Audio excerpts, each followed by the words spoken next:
Hey friends, we are going to talk about the string family in the orchestra. I love to think about the families of the orchestra like real families. That helps me remember what all of the instruments are that are in the family. So we're starting with the string family, and the string family, the baby of the string family, the little baby, is called the violin. Can you say that? Violin. Let's listen to what the violin sounds like.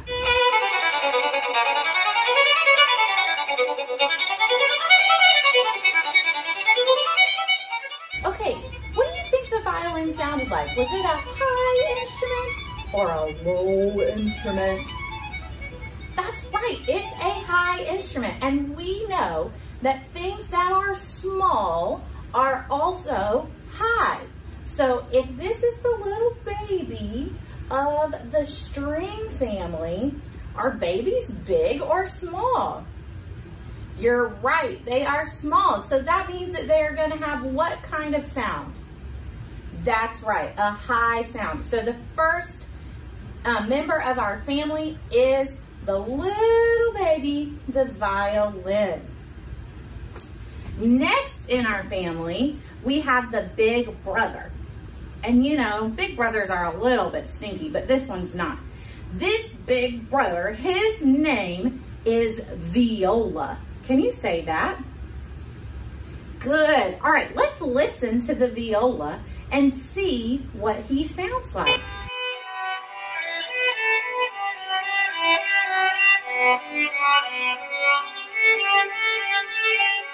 Okay, how would you describe that sound? Was it really high? Really low? No, it wasn't either one of those. It was somewhere in the middle, wasn't it? Was it as high as the little baby violin? No, but it was still pretty high, wasn't it? Because kindergartners or little kids, they're still little, right? Not as small as babies, but still little. So he has a high sound, but it's not as high as the baby. Now, the mom of this family, she has a little bit of a funny character trait. She has a peg leg. She does. And the mom of this family is the cello. Can you say that word? Cello. Good. Let's listen to what the cello sounds like.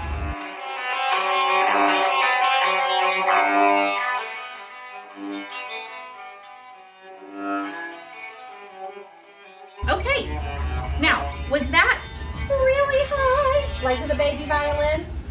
No. Was it high, like the violin, the viola? Nope. It was a little bit lower. You are exactly right.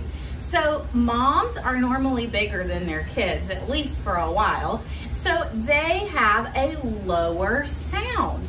So the reason that this mom, this cello, has a peg leg is because when the instrumentalist, that's the person who plays the cello, sits down to play the cello, and they put the cello in between their knees. Now, that means that the cello would be resting on the ground. Do you think that's really safe for an instrument? No, you're right. So whoever made the cello thought, how can I keep this instrument safe? How can I help it sound good? Because if it was on the ground, you wouldn't be able to hear it very well. So this person who made the cello thought, I'm gonna add a peg leg so that it's up off of the ground so that everybody can hear it and so the instrument stays safe. So real quick, let's go through our family members. We've got two more. We have our little baby violin, our big brother, viola, our peg leg mom, the cello, that's right. And the fourth member of this family is the Big Mac Daddy. Now, what kind of voice was I using to talk about that member of the family? You're right, that's a low voice. So what kind of instrument do you think this is gonna be? Is it gonna be a small instrument or is it gonna be a big instrument? You're right. It is a big instrument, and it's the biggest of the string family, and it is the lowest of the string family, and its name is the bass. Let's listen.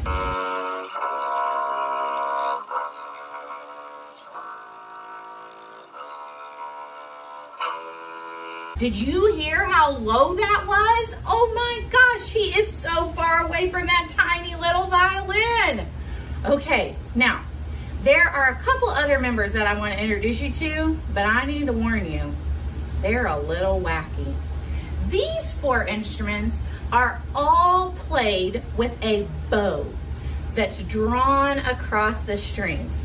Sometimes the players pluck the strings to make a short staccato sound, but most of the time when they're being played in an orchestra, the instrumentalist is using a bow, and he draws it or she draws it across the strings.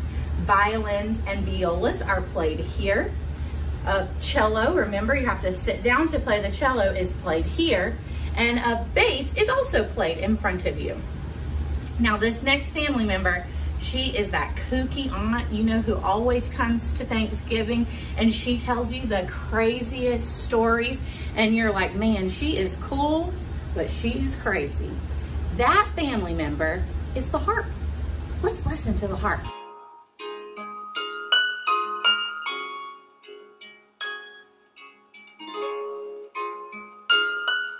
Wait a minute. Did you hear high sounds and low sounds? I told you she was kooky. The harp has over 50 strings that are plucked to play it. Now the harp has some crazy kids too. And those kids are the guitar, the banjo, and the mandolin. Those instruments are strummed, but they have strings that make sound. And that's what this whole entire family has in common. They all have strings, and the strings vibrate to create sound. So real quick, let's go through our family of strings. First, we have the little baby. Oh, the sweet little baby who's got a really high voice. And that baby is the violin. You're right. Next, we have the big brother who's still got a little bit of a high voice, and he's a little bit bigger than the violin, and his name is viola. That's right. And next we have our peg leg mom. She's got her peg leg so that she's not resting on the ground. And what is her name? She's got kind of a low sound, but not as low as our next guy. And that is the cello. You're right. Next we have our Big Mac Daddy. He is the biggest and the lowest of the string family, and his name is bass. You're right. Next, we have that kooky, crazy aunt who does things just a little bit differently. Remember, all those guys use a bow. The harp has to do plucking or strumming like we talked about. And I just gave you the answer. The kooky aunt is what?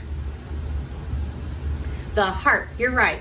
Now, if you were listening really close, you heard me mention 3 of the harp's children. They're her kids because they strum too, like she does. They don't use a bow like their cousins. So the harp's kids are the guitar, banjo, and the mandolin. That one's kind of a little bit tricky. So those are the members of the string family.